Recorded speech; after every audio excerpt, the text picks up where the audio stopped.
summarize your image of nursing into one word, what would that one word be? That word would be caring. Okay. Tell us how an interaction with a nurse has made a difference in your life.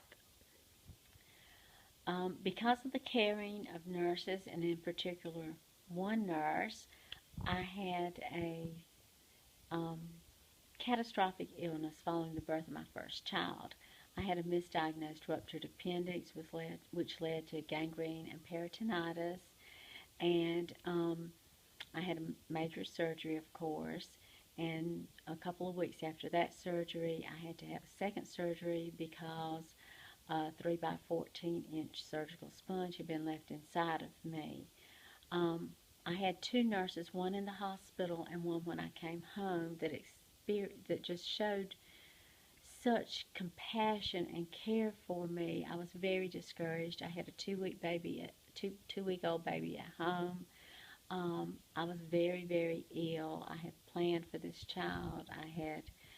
My husband and I had waited to have a child till we had everything set so I could stay at home with my baby for a while. And then here I am, deathly ill. And the nurse in the hospital was so encouraging when my doctor was constantly telling me it was all in my head. I had emotional problems, which of course that could not have caused the appendix to rupture or the sponge. But yet the nurse was there to encourage me and tell me, yes, you're going to get better. You're going to come home with your baby and your husband.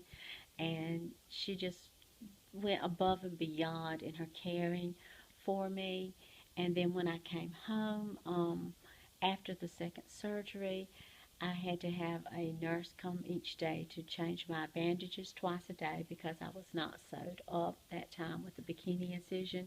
And she was so kind and encouraging because I was an emotional wreck after all of this.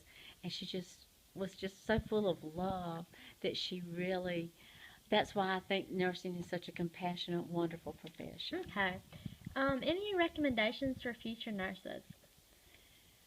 Um, I think never to lose sight of the patient because after all the patient is sick, that's why you're treating them and helping them, and to remember that nursing is calling for very special people who have a way of, they want to help people get better, but then they also have that special touch that makes them the caring, sympathetic and empathetic profession that they are. Okay, thank you very much.